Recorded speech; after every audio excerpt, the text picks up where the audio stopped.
We should probably mute the TV. You got the remote. Good evening and welcome to the Sports Reform Episode 2. We come live today from Atlanta, Georgia as we watch the Predators and Penguins Game 6 as well as the United States and Mexico in World Cup qualifying. I'm Jeff along with Scott and JT. Welcome to the Reform.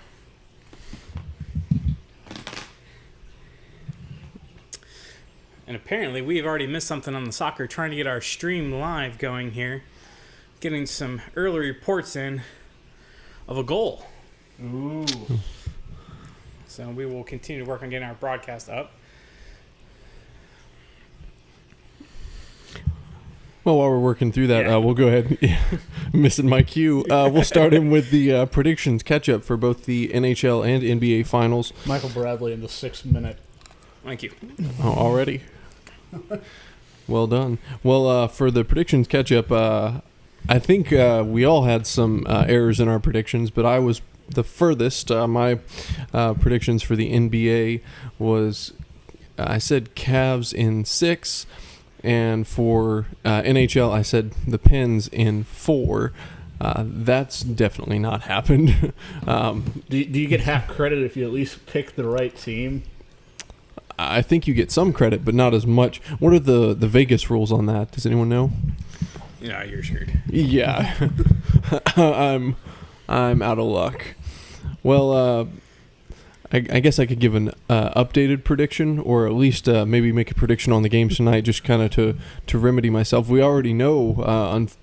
I say unfortunately, I guess fortunately, as we're working on the stream, but we are up 1-0 for soccer and still 0-0 in NHL. Ooh, sound. We're trying a different way to get the broadcast going for us. Working through some technical difficulties. Whatever works. As long as we don't show anything, though, we won't get sued for... right, we can talk all day long. Yeah, we'll just make any and every single comment. Well, as far as the predictions go, I was way off base, but did want to take just a few comments on the series so far, starting with the NBA on my side. Having just a few stats and things that make a difference. For my fandom, I have a lot of weird statistic things that I pay attention to. Even my wife says I'm a fan of weird facts and statistics. And I pay attention to those weird things. So when I see like the J.R. Smith downtown shot in Game 4 with the ridiculous length on that, where he was practically standing on the middle icon in center court, you see things like that. It's like, that stands out to me. Just as, it's not something you can really pin down as a hard and fast statistic, but... Although it is slightly mitigated by the fact that Cleveland does have the largest center court logo in the NBA. That is true. So if you're going to do that anywhere, do it at Cleveland. You get the closest shot possible. And then you have things like James going passing Magic Johnson for the triple-double record. You have things which I just think are outstanding for Golden State, having up until Game 4 a 15-0 record this postseason. So really kind of shutting me down. Obviously, my prediction being wrong for the Cavs in 6, and it doesn't even look like it's going to be the Cavs in 7 at this rate. And as far as the NHL goes, again, I'm just not given enough credit. I feel like my fandom, or not necessarily my fandom, I should say my knowledge of it, didn't go in as far as in depth for the underdog as it came to the NHL, with it being the Preds' first time. Really had a good showing. Just straight out of the gate, never having been there before, really made an impressive run. Even if tonight goes south or they make it to Game 7 and it doesn't turn out well for them, they should be proud of the season that they've had and the effort that they've shown, the first time ever being in the NHL Finals. Tonight goes south or they make it to Game 7. Awesome. I like hearing my playback. I hate my voice as much as it is already. Don't have to hear any of that. Well, JT, we'll pass it over to you for your predictions and then your updated predictions. All right. Well, my hockey predictions, I had the Penguins in 6. Clap, clap, clap. You still have a shot at that one. So, excuse me while I gloat just a little bit. In terms of NBA, I had the Warriors in 7, although if it goes to 7 games, you're going to see a redoubling of last year's memes from the internet of the Warriors blew a 3-1 lead. This year will be the Warriors almost blew a 3-0 lead. If it goes 7. Does that mean the Falcons will blow a 40-0 lead? Sure. Atlanta's got it covered on the blown stats. Quick shout out to Atlanta, though. They did capture a professional championship last night. The Swarm beat the Rush in overtime. Indoor lacrosse. Yeah. Hey, it's a championship. Take them where you can get them. We hoisted the trophy. That's all that matters. The trophy was less than the size of this drink bottle here, but no worries. But anyway, getting back to the NBA. Honestly, I see after last night's game and as physical as that was, I wouldn't expect, or I would not be surprised if we saw a hockey style line brawl in the rest of the playoffs. You had Kevin Durant and LeBron James nose to nose there in the. Yeah, it looks like a UFC weigh-in. Yeah. I was going to say it's a good thing the refs had it under control. All that was missing was Dana Carvey's. The refs had it under control. Air quotes. I think they were under the control of a substance. Was it green and paper? That or with a few something that has to be Benjamins. injected. You know. Seriously, rescinding a technical. Okay, let's just briefly talk about that. All right, the official story is a miscommunication between the referees, and oh look, there's a Mexican player who's diving. Ooh, There's a man, shocker. we almost put that on net there. Guzan laid out. Yes, indeed. We have our share of floppers too, but not as many. Let them stop playing tonight. Oh, okay, so we're Yeah, free of flopping then. Basically.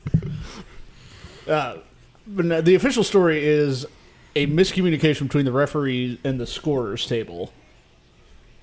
Which, okay, I might give him a little bit of leeway on that because you're in the middle of a 20,000 seat sports arena, who is probably one of the loudest places on earth at that particular time. But still, I mean, you're at least the NBA. You should have Right. some kind of a way to denote that. Or when they announced it over the PA, the referees could have corrected it. Immediately went to the scorer's table and not just kind of stood there and let play go on. Because that announcement comes from the scorers table, if I'm not mistaken, in Cleveland. Correct. So anyway, it will, in all likelihood, not be the Warriors in 7. I think it'll be the Warriors in 5. I think they'll close it out in Game 5 when it flips back to Oakland. Mostly because I think they're just tired of Cleveland's antics. I think most of the country is, truthfully, but that's just me. We'll patent it as LeBron fatigue. Yeah. I know my predictions haven't been so great. I had I had the Predators in 5. I'm glad I'm wrong. But I said Penguins. I think I said that Nashville. Yes, twice. Yeah, you said it. All right, I had the Penguins in 5, but I've been surprised by the Predators. That would probably be the better way to say that. They've come out and they've taken it too. The Penguins early in the majority of the series, either they weren't getting lucky bounces or just some stupid plays and untimely penalties. And then in basketball, I was way off. And I'm on board with JT. I think that series is going to end sooner rather than later. I don't see it going 7. So the Cavs just haven't been able to play defense and score at the same pace. They run out of legs. So it looks like we have some comments coming in on the live stream out there. Some Cavs. Some Cavs support saying not true, go Cavs. We appreciate the comments. We will be trying to do some interactivity later in this broadcast. Please tune in. I would say going for tonight's games, my thoughts the rest of the way on the updated was the first 10 minutes in each game. If the USA scored, which they did, I fear we're going to see Bruce Arena soccer now where we're going to sit 11 behind the ball and make Mexico try to chip over us and run through, and this might become a really boring game to watch. Hockey, if the Preds jumped out early, they were going to be golden. They haven't, but it looks like we got a delayed penalty coming up, and the Preds will go on a power play with 6:45 here in the first period, so it could be a momentum shift right now. I want to jump in real quick on the soccer ones, just saying I fear the same thing, Jeff, especially since we're playing in Mexico where we have historically struggled to an extreme level. Is it 2 draws is our best result I believe in so. qualifiers? Is that an interference call on Cole? We won there, but it was our B team versus their C team type deal. Yep. So here, though, it's both the A games, and Well, I think not necessarily for the I mean, that's DeMarcus Beasley right there. How long has he been with the men's team? since 2002, right? He started with Was ours Donovan. with 98? Could have been, but he started before Landon Donovan. And he's been there. We go. He's appeared in qualifiers for 5 different World Cups. So he appeared in the qualifiers for 02. So he could have started as early as 99. Wasn't the qualification process a little different back then than it is now? You didn't have the hex. It was still lengthy though. I mean, yeah. Well, maybe. Yeah. The CONCACAF has gained more teams and that's true. that are playing soccer internationally. I do know World Cup qualifying technically starts, I think, the weekend after. It seems like it. Well, it does. It's usually 2 countries you've never heard of, like Right. Montserrat versus St. Lucia or something in somebody's backyard. the stadium has just the metal bleachers on the side, and you see a few people with the flags. It has like a set of Little League bleachers on this. Half the stadiums in the United States at high schools are comparable, if not better than it. I know the national team struggles when they have to go play down in like Trinidad. That stadium, they always see, you look at the field and you can see the potholes on standard definition TV. It's just that bad. You think CONCACAF would give them a couple dollars to fix that? And CONCACAF wants to make more money, not give away money. That's why they've proposed to make an international league and get rid of friendlies within the region. So that way they can get money, because right now CONCACAF gets no money off an international friendly. Like when the USA played Venezuela, CONCACAF didn't see $1. But now they want to move to where USA, Canada, Mexico, and the rest of CONCACAF play in a champion-style league or EPL style, where it's point-based. Wouldn't it be better to make it a club league though? No, because the CONCACAF doesn't see money from the clubs, That's true. except for the That's a Europe thing though, right? USA? yeah. There is a U.S. Cup now. Chicharito getting in there. Need wide. A little bit of a flop, just a little bit. Oh, I'm sure he'll be fine. Yeah, I think His leg is broken in 3 places or so, he claims. Oh, looky there, he's up running around on it for the next hour and a right. half. Oh, he'll look great for the 75 minutes. I think we are going to touch into some soccer rules coming up later. Brooks brought him onside there on the back end, it looked like. Or was it Yedlin on the far side? Brought him onside. Well, the offside trap is a dangerous game to play. Yeah, that's just going for the ball on both sides. Good no call by the ref. Yeah. I think it's I don't know best why in any sport I think the best calls are no calls. So many times fans get upset saying, he barely touched him or that sort of thing, or he ran him over, I should say, steamrolled him. And the thing is you have both fans on either side claiming the exact opposite. The best thing about sports is, in my opinion, for the refs, is having that neutral third party. They're not cheering for anyone. They just want to make sure it's done fairly and correctly.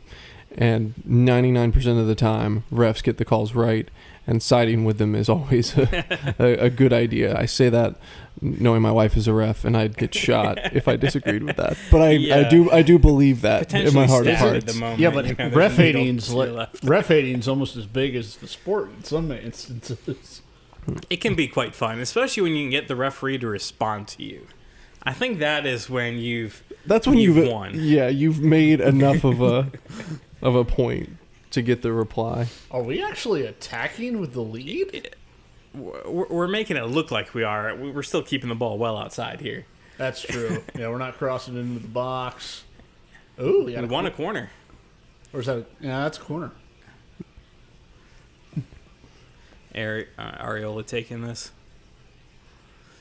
But I fear we're in for a 1-1 draw.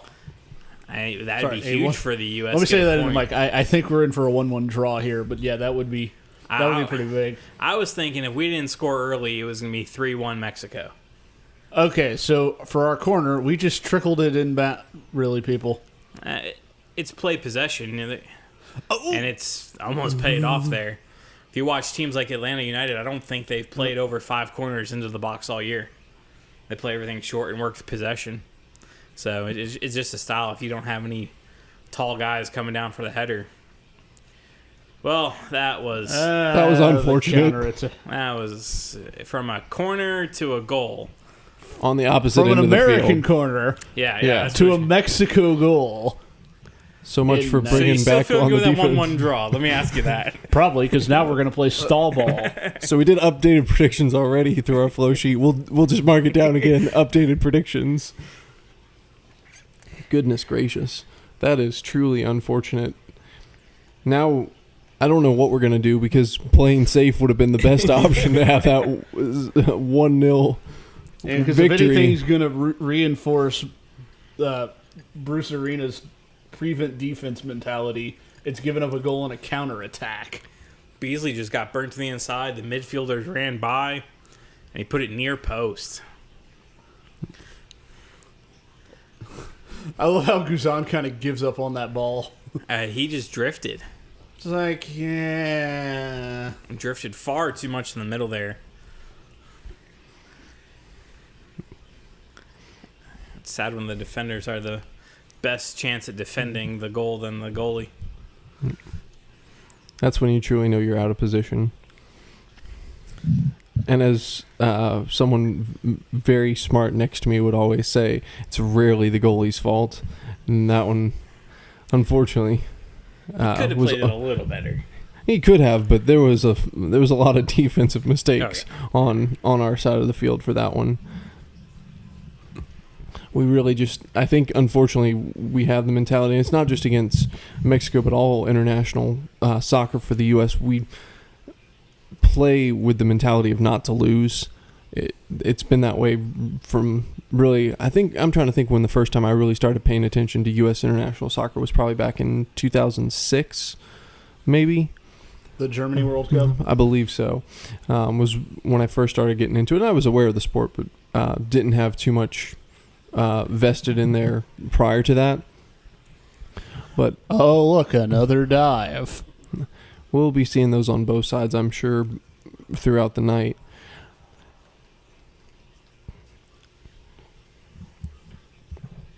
Alrighty. Well, did you guys want to hop in real quick? We kind of have a lull here for both the games going. We can do our positive star of the week segment. All right. Well, real quick as a reminder for the positive star of the week, this segment is brought to you by muesliHats.com. Again, company doing great work.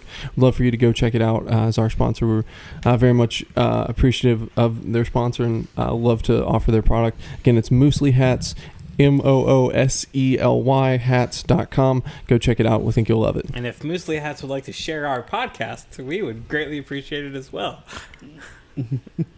I think we can make that happen. Okay. We can work together here. A true partnership. Ooh, free kick for Mexico. Yeah. The attacking third. From about 40 out. 45. Oh, and Matt Murray just took a cross check to the side of the mask. Some sticks where sticks shouldn't be. Nice glove save, though, by Murray there. Ball in. All right, Guzan attacking that one. All right, so our positive star of the week. We're going to jump. Last episode, it was the hockey and the teddy bear tosses. This week, we're going to go to some NFL. We're going to go to Dre Kirkpatrick.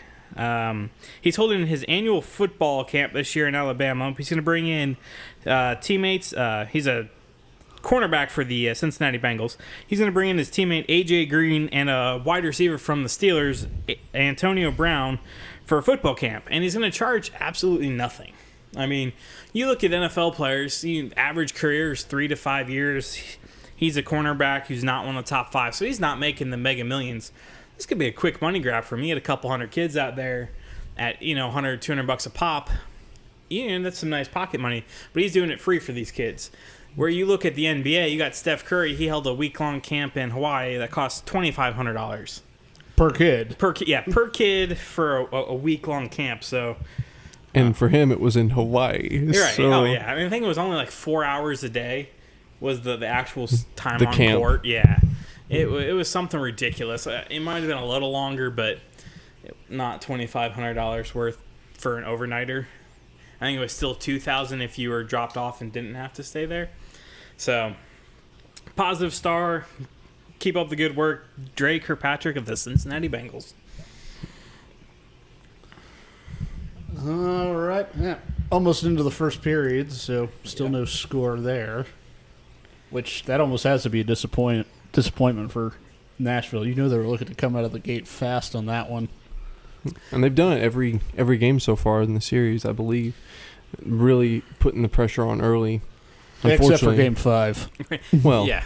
They just kind of fell over. Yeah. some games you just have that minute of excitement before anything falls apart. I think we're going to move on to our kind of reforming topic today. Controversial topic, Yeah, too. you want to go ahead and intro this one, JT? All right, today we're talking about the rise of esports, and I can hear the people now, the commenters on YouTube, on Facebook. They're not sports. They're not sports. They're not sports. Well, that's what we're going to talk about today. So basically, Can you describe what esports are? Yes, for the those of you who record? don't know, esports really are described as competitive video gaming, to where people get paid a lot of money to play video games professionally. They have sponsorships. They have club teams. They have followers on, obviously, Twitter and YouTube and other platforms like Twitch. They have teams and managers, Yes, they owners, or the whole shebang, just like an NFL or NBA team. They have their own online network to watch it in Yeah, Major League Gaming. They have basically all the infrastructure you would that would rival any major sports leagues, with the possible exception of a big-time TV contract. Well, they might just get that soon with ESPN as they're kind of shifting into coverage of it. Well, I've just got a few numbers I'll throw in before we really get into the heart of it, just to give you a background of where this is coming from. It's really, the rise of it has come from the year 2000. When you think about sport, it's not just the coverage, but as well as you think about the tournaments, things like that happen, because with college football, you have all these different tournaments, all the different bowls, everything like that. I kind of equate it to that. But in the year 2000, there were just 27 tournaments of what would be considered professional esports. And I know this is just a few years ago. We don't have quite up-to-date data for 2017 yet. I don't think it's been released yet. Yeah, but for 2014, there was almost 19,000 different tournaments that are considered professional esports tournaments. And those cover a lot of different video games, from things like Dota, Counter-Strike, League of Legends. If you've never heard of those names before, Ask your kids. Ask any one of your neighborhood kids. They will probably say they've heard of it. There's a whole group of terminology, things like that go along with it that I'm sure would confuse most. I want to say normal sports fan, but that's when we get back into the topic of should they be considered sports, and how do they differ? How do they relate? And what is it that they're offering? Because the other stat that I have to give is really on viewership, and it's just a shocking number to think about in this, for the older sports fan. And I'm not trying to differentiate between saying there's an age gap, because I think there's anyone and everyone can view and enjoy either one, both normal professional sports and then esports. But in 2014, just as an example, the NBA had almost 31 million unique viewers. That's the way that it's written from the article I pulled for the numbers, and that was for the final game in the NBA Finals. Right, Game 7. That was that was the year before the Cavs Warriors saga that we have now. Yeah, it was. I believe it was Cleveland and. Wow, this is really bad. I didn't do the research on the actual games. I just saw for the final game. And then for pulling from just one esport, I'm going to pull from League of Legends. That's the one I'm more familiar with. They had 36 million unique viewers on their finals in the same year. And you think about the difference.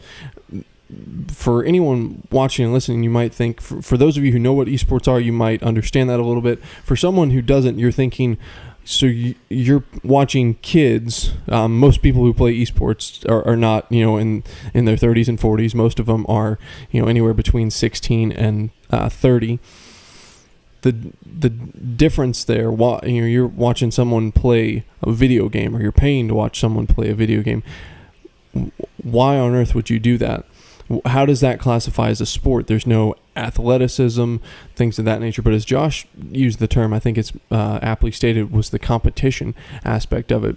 Because with things like ESPN, when they do coverage, there's things that ESPN covers that when ESPN announced they were covering esports, there were a lot of trolls, a lot of haters, and just a lot of commenters as well who weren't. A lot of internet backlash against ESPN as a network, saying, this isn't a sport, this shouldn't be a thing, you shouldn't be covering this. But then I should also remind those people that ESPN covers things like Scrabble and the National Spelling Bee. So. And there are 2 minutes of checkers on air. Yeah, 2 minutes of checkers on air recently. ESPN. Not to mention the World Series of Poker is a staple. Yeah. On the ESPN networks. Yeah. So for the traditional sports viewer, you have, you're used to the football, basketball, baseball, and you have this other really, I'll call it an alternative coming in. If you're listening right now and you just still think this is ridiculous, why are we even listening to them talk about this? I would encourage you to just look up and watch a broadcast. And I do mean a broadcast because they have shoutcasters, which that's what they call them in different sports. You would recognize them as, color commentary, things of that nature. Yeah, you have your typical play-by-play guy and then a couple. It depends on the specific game.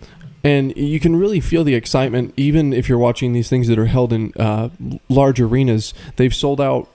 Josh, you said, what were the different arenas that they've sold out? The 2014 World Championships that you mentioned a minute ago in League of Legends, the grand final was held at the Olympic Stadium in Seoul, South Korea. That's a 70,000-seat stadium, and it was sold out.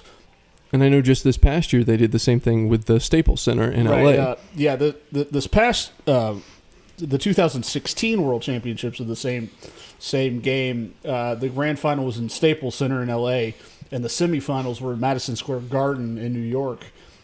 And each of those events were sold out. Now, obviously, neither of those arenas hold 70,000 people, but those are still two of the larger arenas in the United States. Mm-hmm.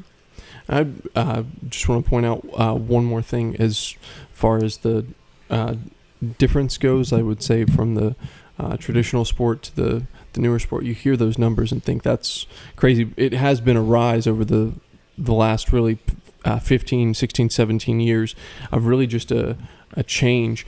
And for those of you, again, still questioning, thinking this is crazy, imagine for the people who are really into this alternative sport, you think, if they're watching a baseball or football game and you think, oh, that guy, he threw a ball and crossed a line.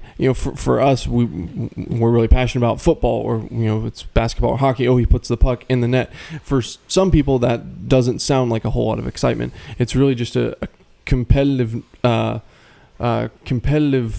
sport, really. I use that term, e-sport, that gives a fandom and really a cheering potential for a whole different market. But I would consider myself a fan of both, and I don't think one necessarily trumps the other or one should be knocking the other, but I do see a lot of controversy in this, and I really don't think there should be. I'm a fan of all things competitive, whether it's board games, sports, competitive discussion with my wife, because we all know that happens. What's your winning percentage in that? I don't go for a winning percentage in that. I go for peace. That's what I go for in that category. That's a good answer there. Well, I mean, to the point though, there's a YouTube channel it's called the Game Theorist, but it's done by a user. He goes by the name of MatPat, and he actually has a video on this. Why esports should be considered sports. Ow. Yeah, DeMarcus Beasley just hyperextended his knee. Yeah, it looks like he's about to get carted off. And there was a Mexican player just a moment ago who got carted off. Don't ask me to attempt to pronounce his name. I will didn't butcher see it. who it was, yeah. So, But anyway, but getting into esports, I hesitate to say the word speed, but the way that some professional esports are played, the reaction times are comparable to hitting a 95-mile-an-hour fastball in baseball in terms of, thinking on your feet. And it sounds weird, but there's been a rash of wrist injuries lately on the esports scene because of the fast twitch musculature needed to I don't think carpal tunnel counts. Well, no, it's not carpal tunnel. I mean, these are legit. I know. I believe there was a player from Europe was it Dota or Call of Duty? He actually tore 2 tendons in his wrist. That's when you're taking it. Yeah. I would think that's taking it a little too far. If you're tearing That's ligaments while sitting down, Yes. That's raging. Is what that is. lay off the Mountain Dew. Yes, yeah. Yeah. No, but well, there are a lot of other similarities in terms of just the infrastructure around them. That anymore, the United States government and a lot of this is just the nature of the beast right now. A lot of esports players hail from usually South, or a lot of them, not all of them, hail from Southeastern Asia. There's a lot from South Korea, Japan. There's a big scene in China, and when these kids, and oftentimes a typical esports career goes from the age of 17 to 24. A professional esports athlete or e-athlete, whatever you want to call them. But the visa that the United States government gives them is the exact same visa that would be used by, say, a Japanese baseball player or a Dominican MLS soccer player. A European soccer player that came over, or if you had a Nigerian center in the NBA, or Dikembe Mutombo I think he was from Ghana. Yeah, it was somewhere. But I would say same thing. I mean, the same visa that We're those going to guys get a comment on that with the exact place Yes. saying we don't know Yeah. our stuff Yes. on that. But we have had quite a few comments on our. yeah, the government live actually stream. gives them the exact same visa, and anymore, and this has been at least a somewhat reported story, is that there's even scholarship money out there now for esports with different colleges. Yeah, there's more of these, but I mean, I don't think the Big Ten had any schools in that, but you had the Big Ten Network advertising the Ohio State, that school up north, League of Legends matchup this winter. Mm-hmm. I mean, it was on their Facebook and commercials for it. And I know we harp on League of Legends. That's just kind of the game that Scott and I both know the most. But this also applies to things like Call of Duty, Dota, Counter-Strike. I mean, there's Madden tournaments even for that matter. In fact, ESPN even covered it live on air. With their Madden tournament, and you think of things like fantasy football kind of tying in with that as well. But this also kind of goes to the counter argument of esports. With the rise of esports, there's also been a decline. You think about viewership with things like the NBA, NHL, and Jeff, I think you had some statistics on the MLB with kind of the reverse. And I don't think that I don't think correlation necessarily equals causation in this. I'm not saying that people are leaving baseball for esports. I don't think that's the case. No. But it is true that, baseball, basketball, I don't think hockey as much, but there is a little bit of a struggle. And I think it might be more the sign of the times with technology and how TV viewership is going. But Jeff, you had more to say on that. Yeah, if you look at baseball, their numbers, early 2010s, you had 5-6 teams that were drawing 90% capacity for their stadiums. You had your bottom feeders, but they were still 40%. They weren't like the Expos drawing 9,800 average for the year. It wasn't that bad. But The Expos no longer exist. There's a reason. Well, they're the Nationals now, and even though there's been talks of bringing a team back to there, I don't think that's a great idea. Yeah, I don't think that'll work out too well. But then you have the last couple of years, there's only 3 or 4 teams drawing the 90% range. So it's the big ones, the Cubs, the Red Sox, the Yankees, your perennial powers. Even if you look at the Indians, they made the World Series run last year. 2 years ago, they were second to bottom in percentage attendance. Really? I mean, so you're not going to spend money when you don't have people coming in. So you're going to need a slightly more boring game. So baseball obviously is trying. They've talked about the pitch clock.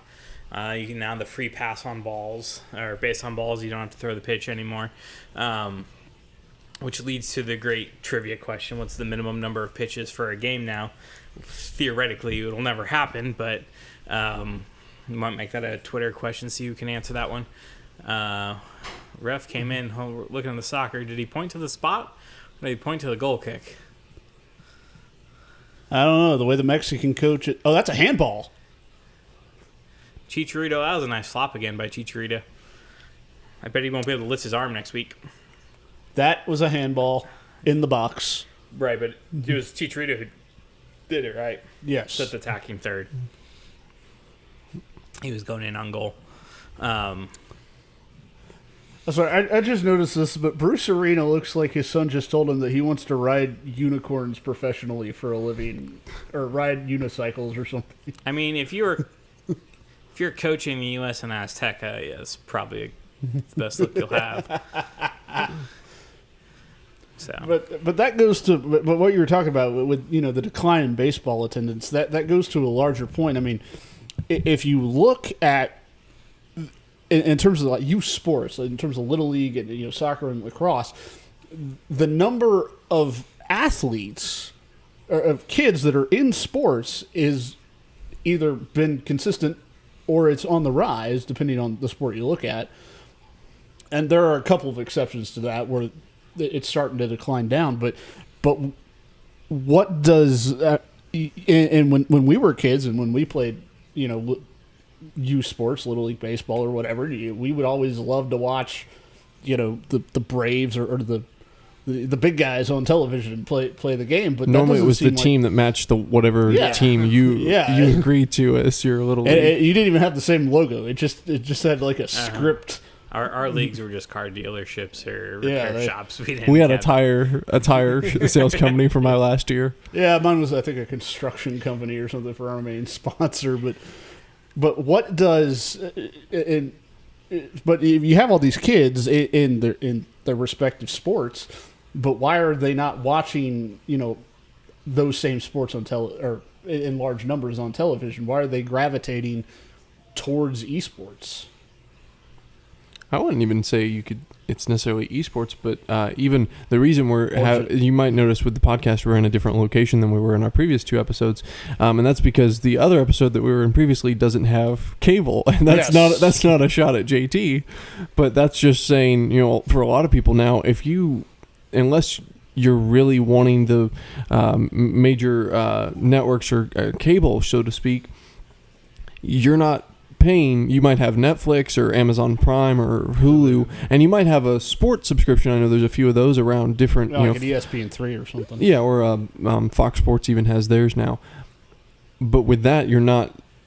I know plenty of households, a lot of friends and family that I know that don't have the subscription to a thing where they would have the average ESPN or you get the CBS. I know a few people can still get them for bunny ears and things like that for the TV, but not many people go in that route. And if you're taking that option away, I remember being little home. Sunday was football day, and now Sunday is a lot different for a lot of the average American family. Right.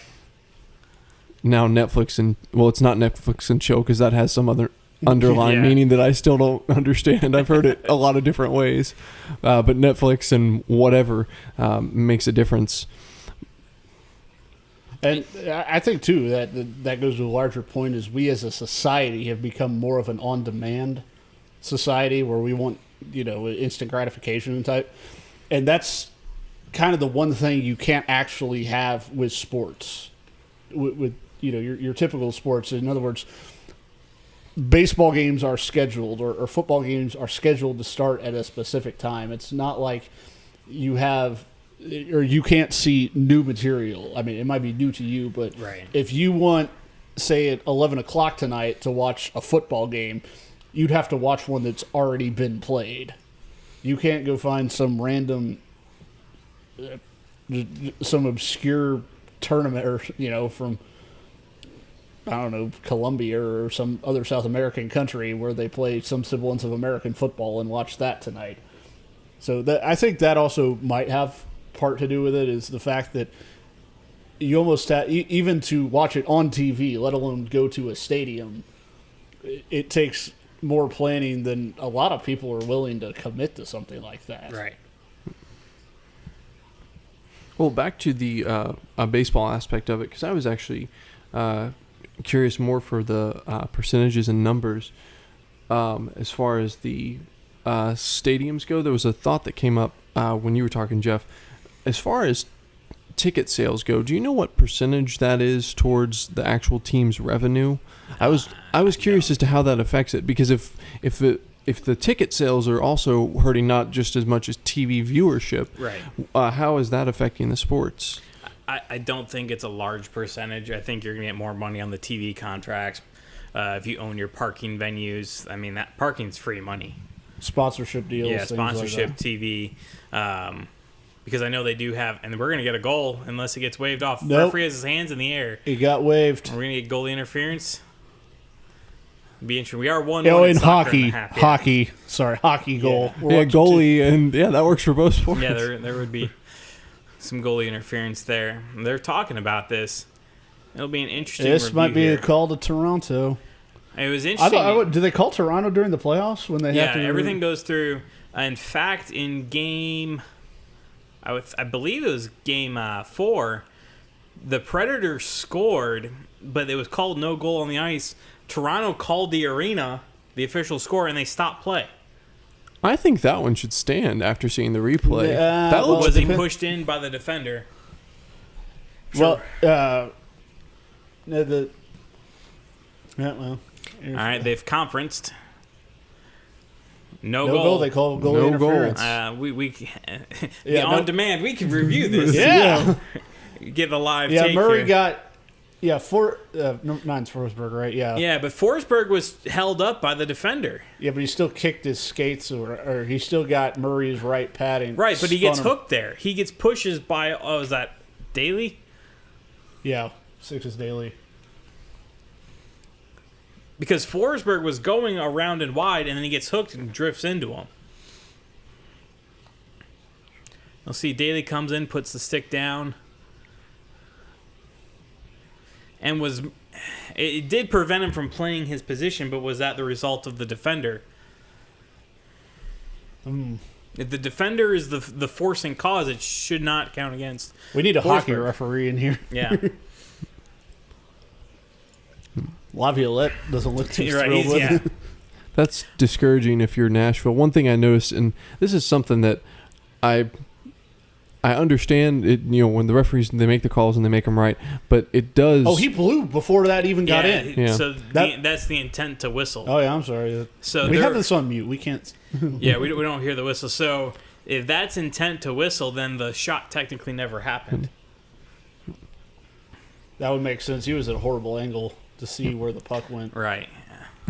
What I was gonna say, complete my thought just real quick. Yeah. For just the morale of the team, and I know it happened in Game 1 as well with the Preds with the offsides call. And I'm not saying that it should have been a goal. If you're offsides, it's offsides. You don't get a goal. And for there, if you have, like you're saying, with the intent to whistle, the goal doesn't count. If the team, and really, and here when you're in your hometown and you have the stadium and the goal is assumed, and even if it's wrongly assumed as it was both in Game 1 and this one, there is that, it takes the breath out of you for a minute where you're put on your back foot thinking, oh man, you might not think we were cheated, but there is that conception of, oh man, we could have had it. Yeah, and you'll get the conspiracy theorists that the Pens get every call. They'll come out of the woodworks at now too. Sticks flying, bodies flying. The Preds are stepping it up here. Whose stick is that? I think it's one of the Predators. They went in the corner and hit each other. Nope. It was Dumoulin's. So, okay. Yeah, you're going to get a massive bodies here, and whoop, there goes the stick. We got kicked out of it. Not much you can do about that. He looked confused after it, too. It's like, wait a second, where'd my stick go? You got to love the blinding yellow lights before every face-off, too. Yep. That one to me would be just as annoying if you were a Predators player than Oh, a yeah, I'm visiting sure one. nobody really likes that on the ice. And the Predators might be slightly more used to it just doing it for 40 games, plus playoffs and all that. So That's for another podcast. We could talk about how the sporting venues affect the players, because there's a lot of different concepts we could get into on that. You think with baseball, with like the Green Giant, things of that sort. What's the NBA team that does the floor? now there's many. The Hawks have a 3D floor done for the player intros. There's quite a few. Pekka getting adventurous there. Were the Hawks the first one to do that, though? No. I know Kentucky, the Wildcats did that before the Hawks did. So I think everybody saw the Beijing Olympics and went, oh, that's cool. And then invested hundreds of thousands of dollars to do it themselves. Yep. Because if there's one thing American sports can do, it is copy other people. I was just thinking spend lots of money. Spend lots of money. You think about player salaries, that's don't even get me started on those. Yeah, one word about that. The Wildcat offense. Miami did it, scored 4 touchdowns against the Patriots, and the next week, every team in the league, I think, save for the Patriots. The week I benched Ricky Williams. Yes. And he went off for 42 points. That's Murphy's Law of fantasy football right there.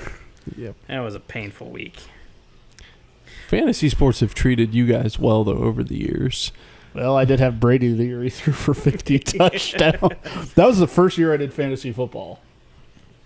Beginner's luck is what we'll call that.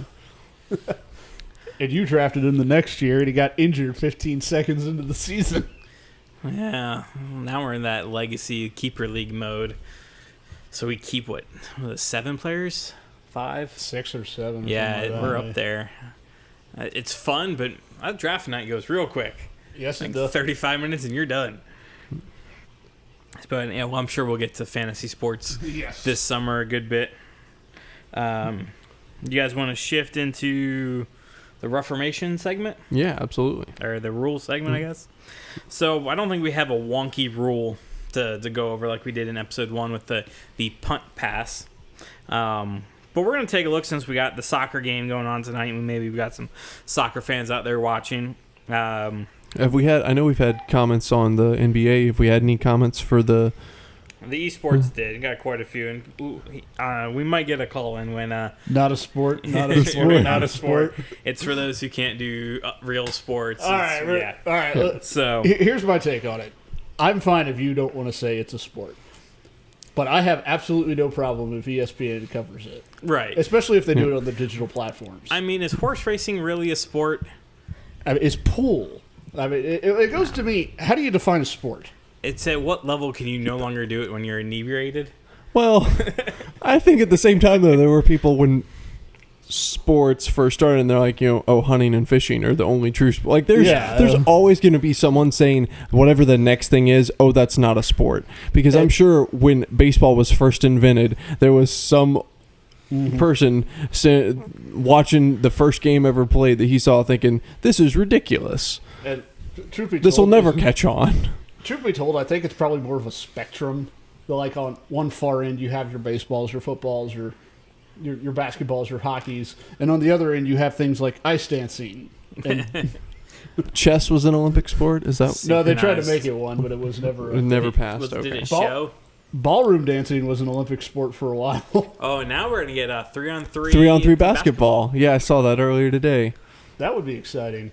It'll be interesting to see who the USA sends to that, because obviously your 5-on-5, your traditional basketball, is still going to be your premier team. But, I mean, are we going to send NBA players for the 3-on-3? Or are we going to open tryouts in, like, the inner cities where you have the guys who play 3-on-3 all day? Hey. So, and it's only going to be a 4-man roster. Really? Only one sub? It's a 4-man roster. It's a 10-minute game. It's half court. It's Okay. like true True outdoor 3-on-3 rules. Yeah. That'll be really interesting I to wonder see. what did you go like a big man, a perimeter shooter, and then I don't know. Yeah, it's that'd be real interesting to see the roster makeups of those. yeah. So I think the USA we have enough talent to draw from, so it'll be interesting. But what's the rest of the world going to throw out? They're going to throw out their European League players or NBA players, or it'll just be fun to see. I think The matchups will be really interesting for sure. Yeah, Yeah. I know a lot of basketball people actually griped about that, where in the Olympics at least, basketball you played a tournament for 2 weeks and you got 2 medals, one men's and one women's. But you have things like swimming, who have I think how many medals do they have?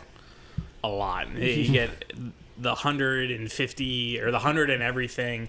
The same thing goes with 2, track and 4. field. I Yeah, mean, track and field's got just a massive amount. the track and field portion, the swimming portion, And they've added to goes- track and field next Olympics. yeah, goes like a week, or goes roughly a week to 10 days, and you have almost half the medals in the Olympics. Right, because now they've added the mixed gender relays. Ooh. Yeah, in swimming and track. So that'll be kind of interesting to watch. I think more than I think it'll be pretty interesting to watch how those play out. So for the rule, because we Yeah. got totally sidetracked. Moving on, what we're really trying to talk about here. 3 guys in sports. So let's see where this goes today. So this past January, the FIFA Rules Commissioner, I forget his official title. That's basically what he is. Marco van Basten, and I know I butchered that name. Sorry, Marco. So he released a suggestion of rule changes for FIFA. Some of them are kind of, I think, personally, they're like, hey, look at these statements, just get people talking, and then kind of work back down to more realistic things. But we'll just go over the summary of his proposed rule changes, and then we can kind of talk about them. So the first one is to limit the numbers of games a player can play in a year. He said, somewhere like 60 games, which, that one sounds fairly reasonable, because you think if you play for an EPL team, and That's 46 games. I thought it was in the 30s, No, you play every other team twice in the Premier League. so that'd be 19. There's 20 teams, right? 2014. 24. Okay, so it's a lot of games. You have then, if you're one of the top 5, then you go Champions League. Mm-hmm. Then there's the England tournament, the FA Cup, that every team in Europe or in England can participate in. Basically, it's like there are 230 eligible teams. It's a single elimination tournament. It's basically a March Madness for the top 9 tiers. Yes, in all of England. And then some 10th tier teams can buy in. Yes. Yeah, so there's a lot of games, and then you can play a lot of soccer in a year. So, and then if you're a top talent, then you get your international friendlies, World Cup qualifiers, World Cup, Gold Cup. And in Europe, you have like the UEFA tournaments and qualification for that tournament. Right. Then you have Confederations Cup next year in Russia. So yeah, there's just a lot of games you can play in. So I can see that being an actual realistic thing to try to look toward as a match limit for players. Then you're going to get another thought is at the end of tournament games where there would be penalty shots, go to an 8-second shootout. If you are an old school MLS fan, that's going to sound very familiar to you, because that's how they started, and I think it was like 35 yards out or something. Do you think that was a move to maybe bring in more American fans, or at least a shout out to American fans? Or truth be told, there's not a lot of old school hardcore MLS fans even in America. I grew up watching the National Professional Soccer League, the NPSL, with the Cleveland Crunch and Baltimore Blast, and that's how they do. They don't have a. They should have penalty called it the shot. Alliteration League. Yeah, they had the. They had a shootout. You got it from basically the blue line in hockey. You had 5 seconds. Cool part, you could play it off the wall to yourself because it was indoor. It had the hockey dashers up. So you'd see players come in. The goalie, does he dive to get the ball? Does he stay for a second shot? It was a really cool thing. Outdoor soccer, 8 seconds, bring it in. Are you going to chip it? You're going to blast it? How's the goalie going to play it? could Yeah, really have bring some excitement. Yeah, have like a 40-yard dot or something, or Yeah. 30, 35, 40-yard dot that they play it from. Right. You'd still have your penalty your penalty kicks. Right, like a handball in the box. Yeah, for an infraction in the box. You wouldn't get rid of the dot. Right, this would just be at the end of games. It would be a little less luck and a little bit more soccer skill Yeah, it was. in actual play. I mean, that's the thing in hockey, too. A lot of people blast the penalty shootout because it's essentially a glorified skills competition Right. that only tangentially resembles hockey. Yeah. Same thing in soccer. Yep.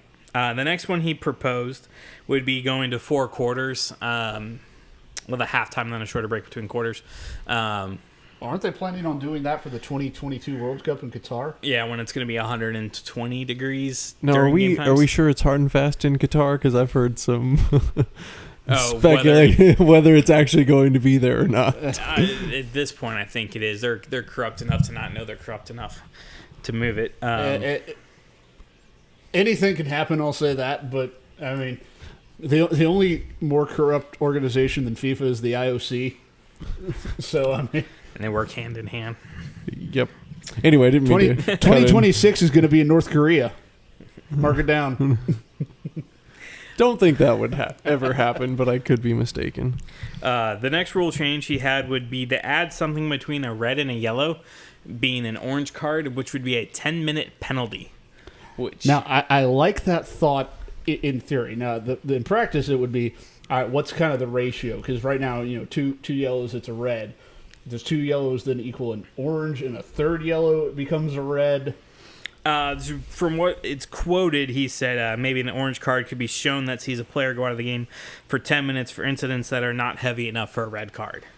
So the one thing I don't like about that's a lot of that's a lot of vagueness. It's a lot of rework though for what's because then you're segmenting out. Now you just have the determination between yellow card and red card.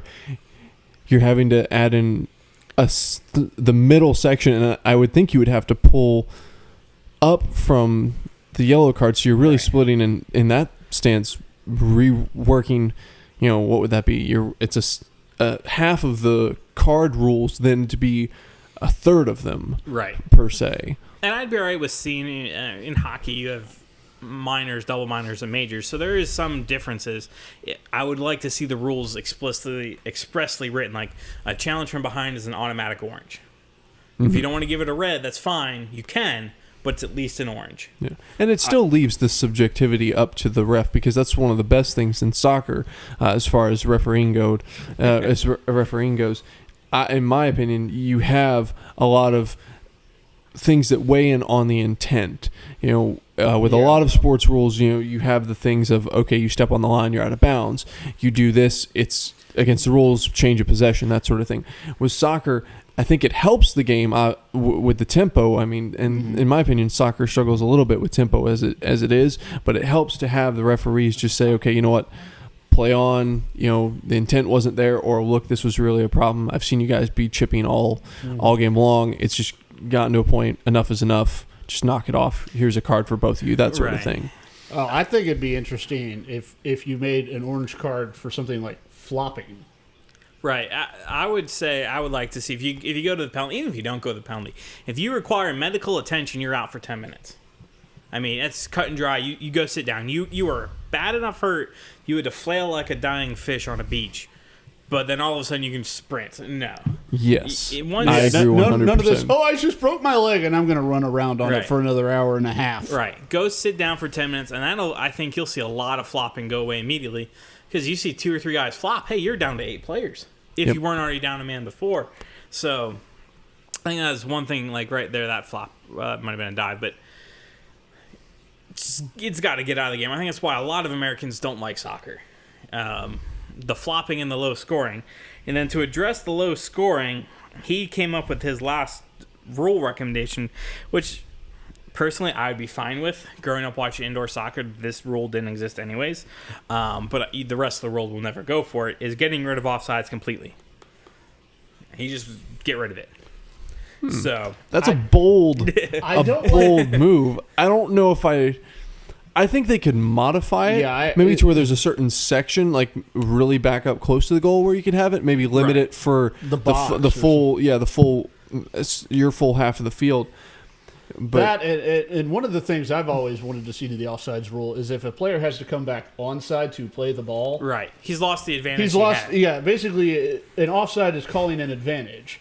But you, as a player, have lost that advantage when you come back to play the ball. I just got a comment from my resident soccer ref stating Your that, wife. and I have butchered it because I always butcher it, but it is offside. That is offsides. not offsides. My apologies to offsides in football and in hockey. Right. Like you said, I'd like to see basically the rules to prevent cherry picking.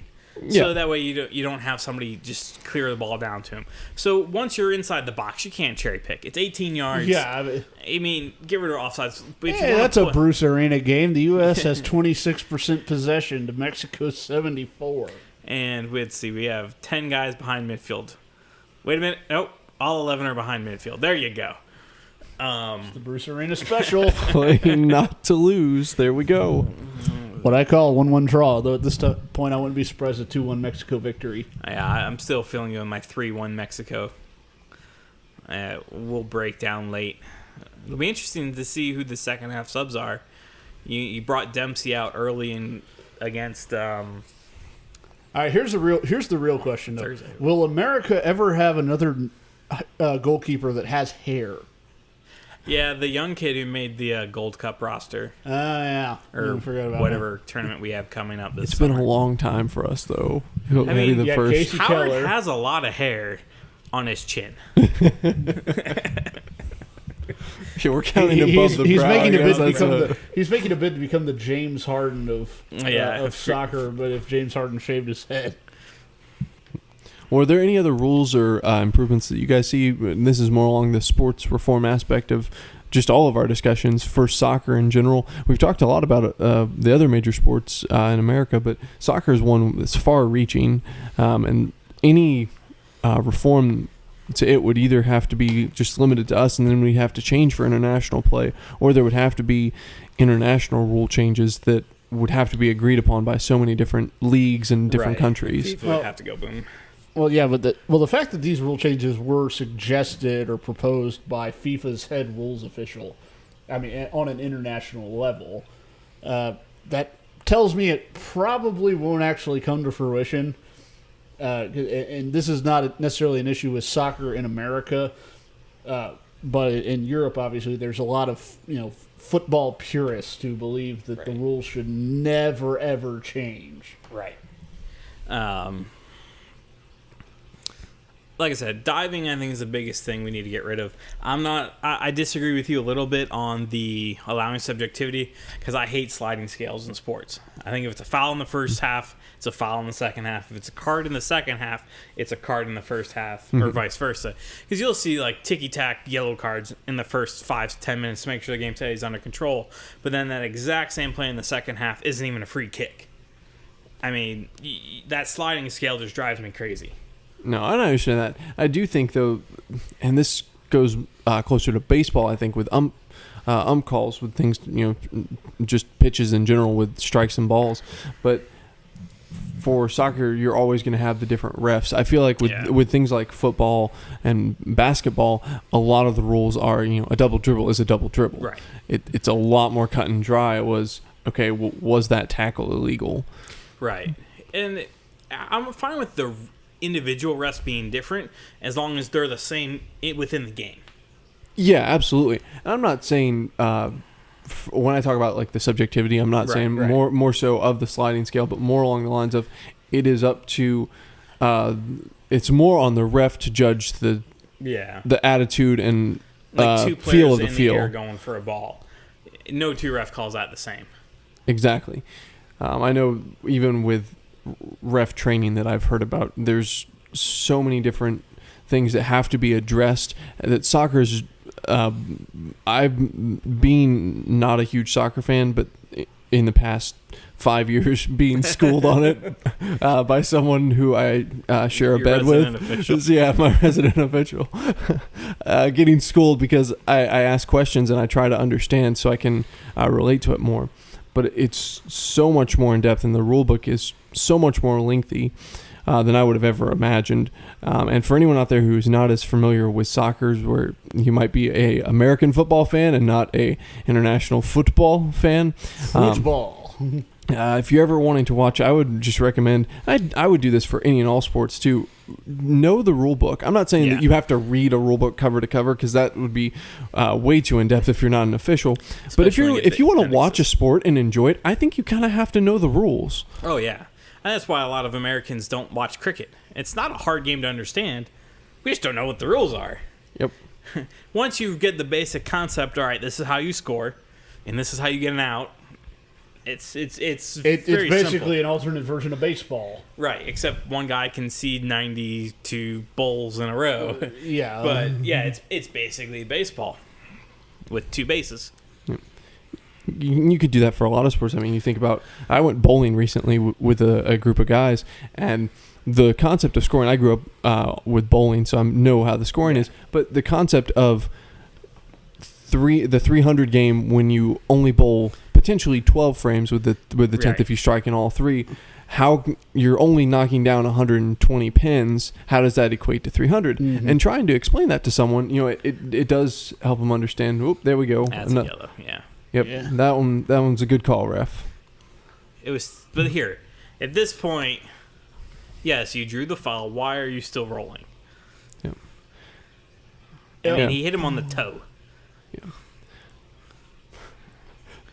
It was a good call, but you're absolutely right. He took about 5 additional rolls. Yeah, he rolled. I'm pretty sure that pretty last much one I saw his hand push Right. up a little bit. Yeah, my legs are hurt.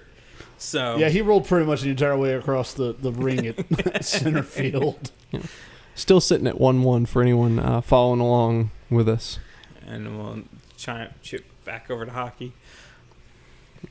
So you guys want to take a couple minutes and open it up? Yeah, absolutely. I want to hear what what we the got in comments terms of- are. I want to hear Yeah, the what do we got? I want to so hear the let's- constructive criticism. All right, so if you are out there in the internet worlds, you can follow us and tweet us at The Sports Reform. So Twitter, and our handle is at The Sports Reform. If you're watching online, you can drop a comment there. Facebook, we have one as well, The Sports Reform.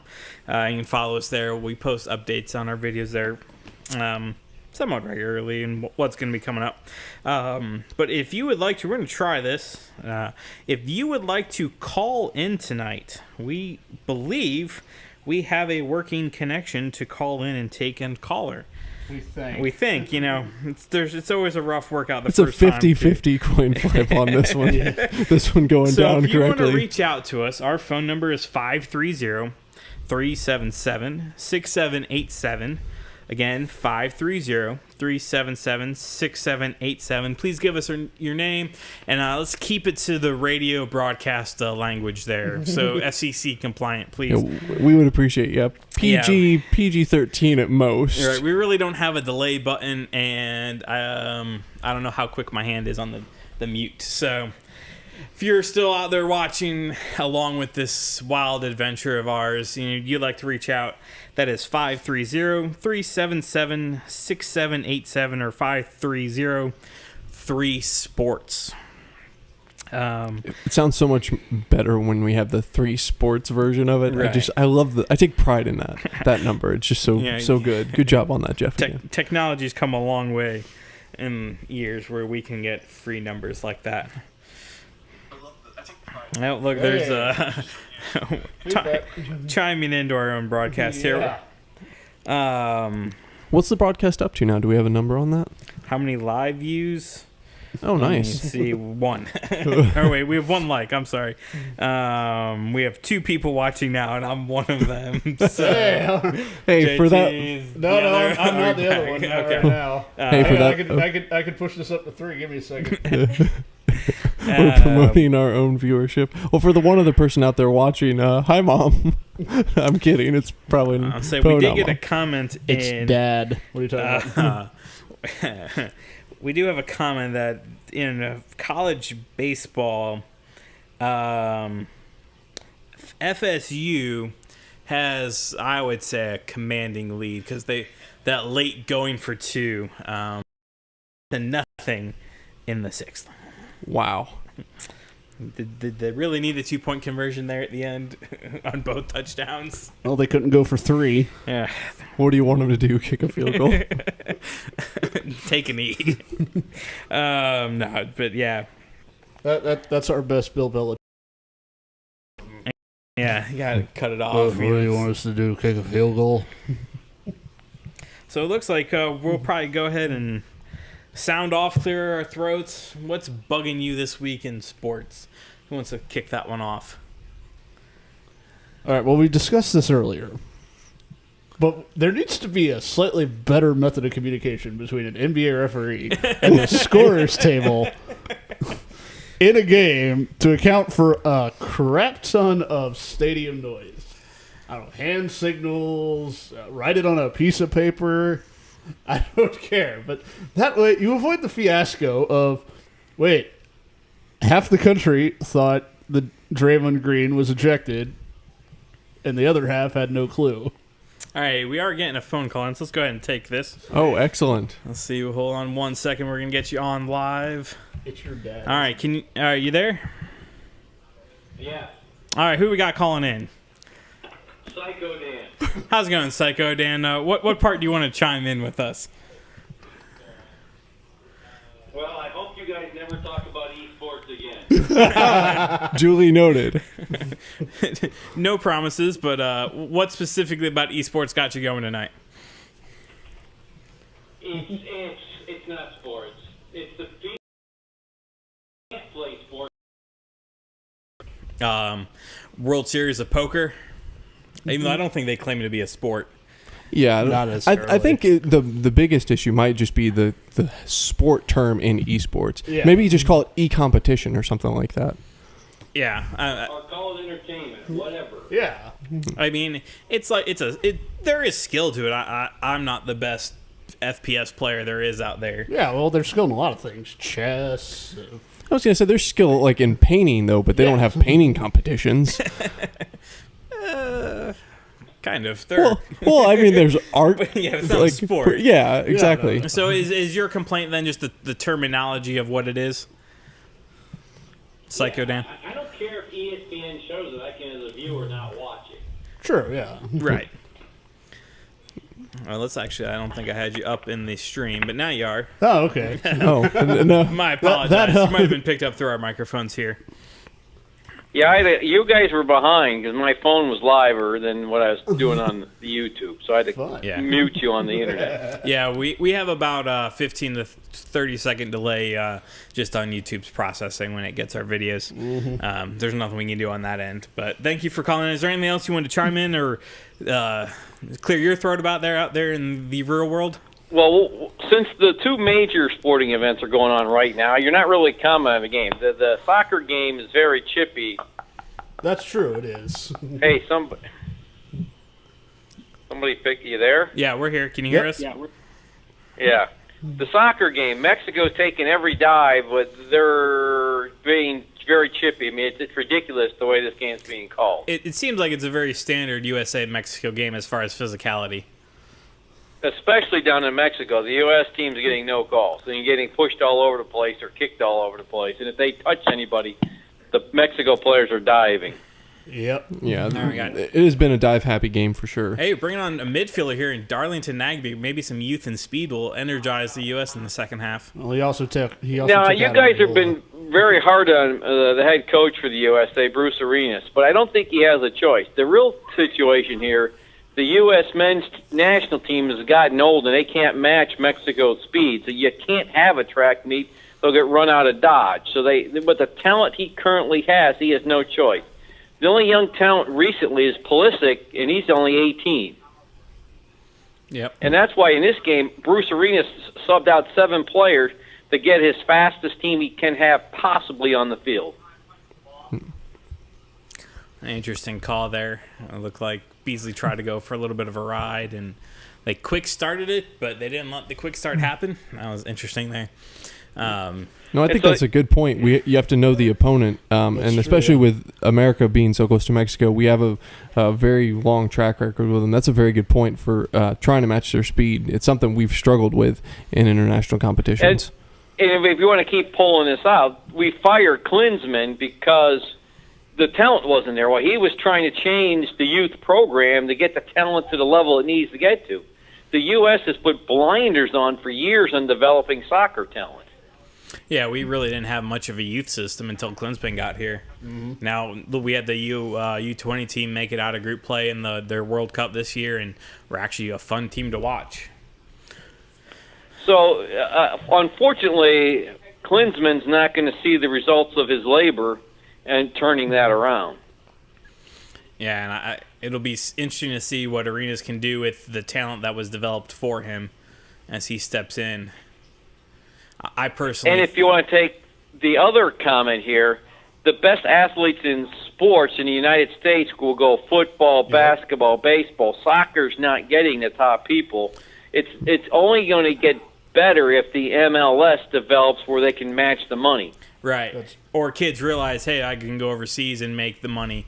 Because not only kids realize that going overseas, you can make $20 million just playing soccer. So... Yeah, but a lot of our kids, I mean, if you think about it, you think LeBron James is a phenomenal athlete on a basketball court. He also played football in high school. Can you imagine if he played soccer? We'd have some great heading ability up top. I'd slide him in. But that's what I'm saying is center back. The United States is always soccer has been so far behind for so long.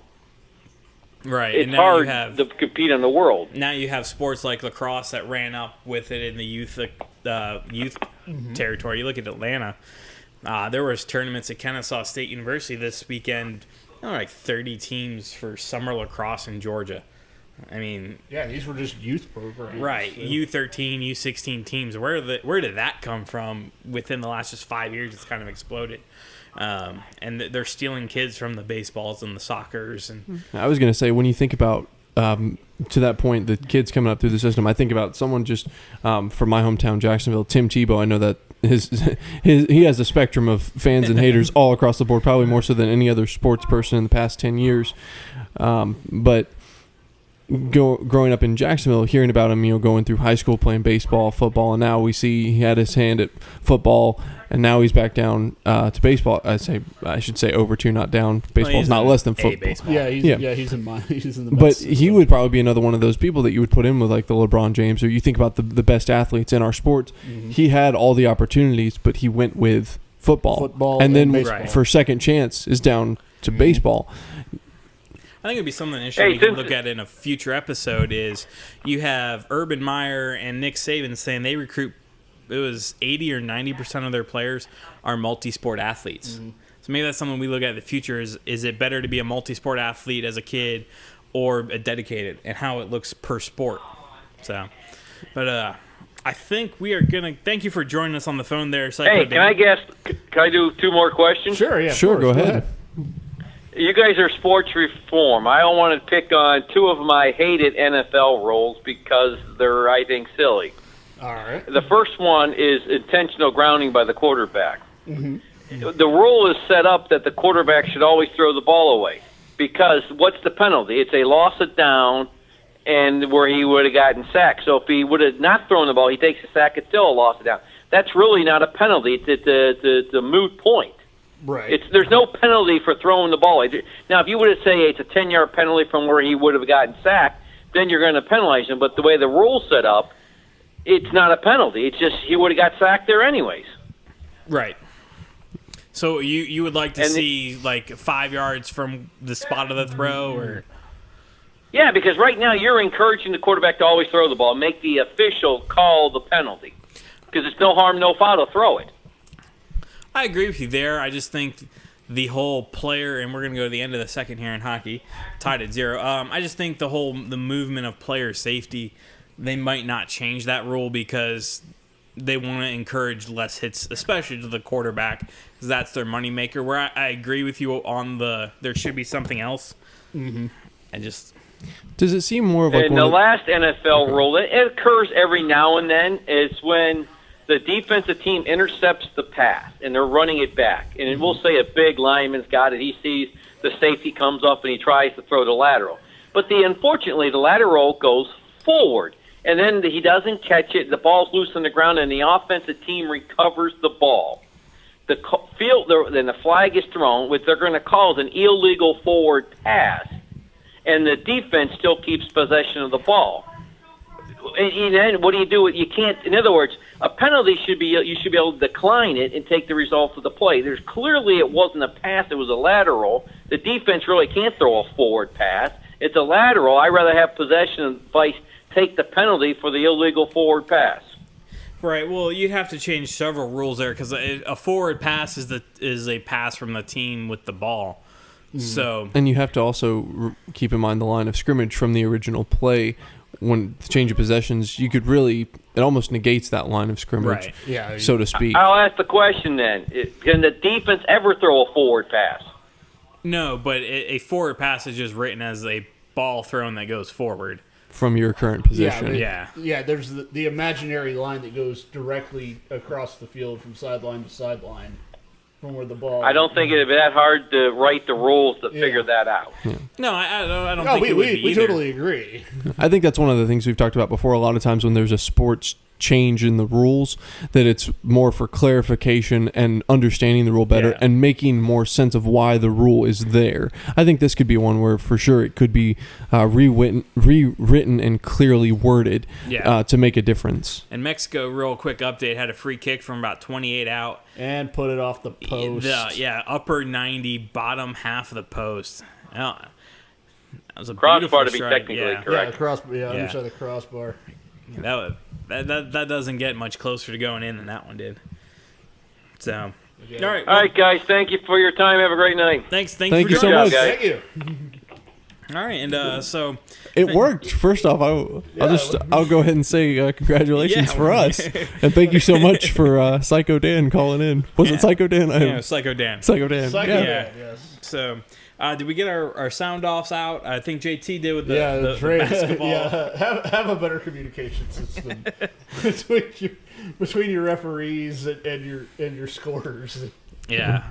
Well, I'll go real quick. We kind of touched on it earlier, kind of with the communication, the refs on the other side with the calling of fouls. We talked about flopping in soccer. I think across the board, sports could really do a better job of handling bad sportsmanship and just bad attitudes all around. I've seen a lot really just grow, I think. I don't remember seeing as much just bad sportsmanship growing up, going through, I would say, middle school, high school, but now really seeing a lot of just negativity, and it's compiled on with social media of people after the game, and everything is televised now, so every last second, every last detail is worded, and you have everyone commenting on it. I mean, we're throwing our voice into it as well, but you have these athletes that are almost making fun of the game, in my opinion,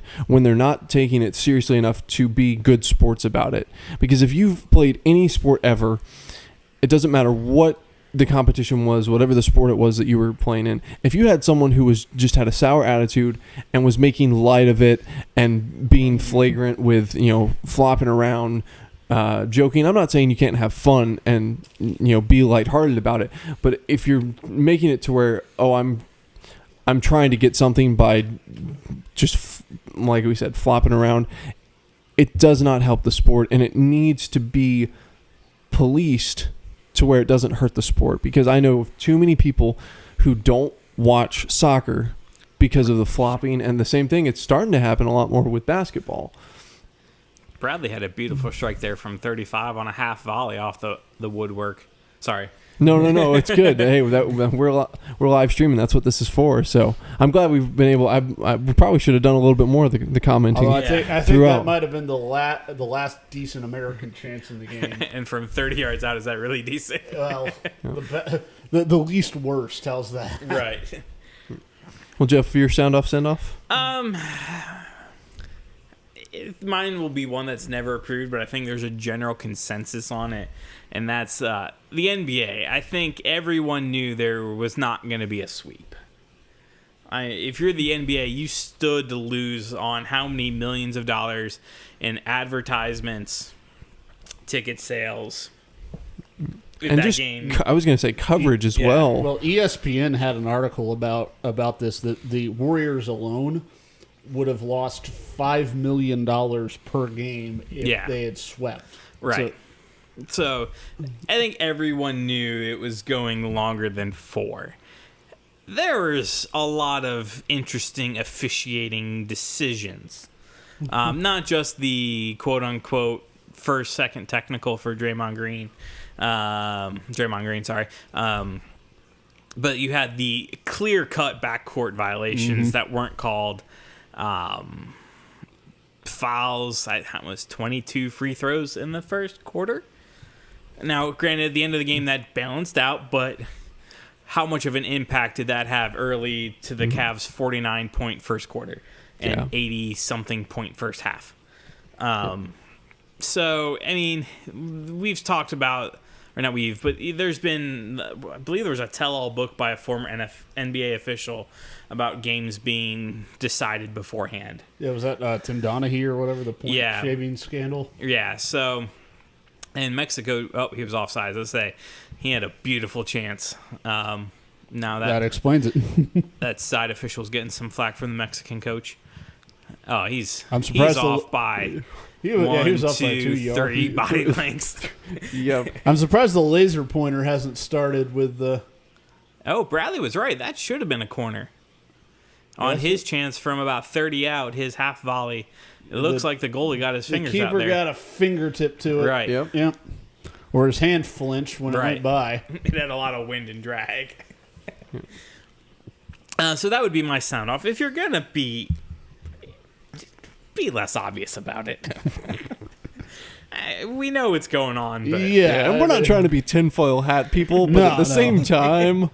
let's be honest. Everybody acknowledges this. Sports are a business. Right. The purpose of business is to make money. Now, granted, that was also coupled with the Cavs' best shooting performance, because Love was lights out from 3.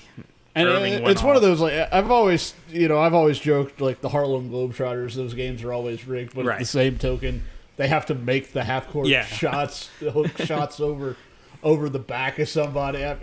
They still have to do that. So I mean.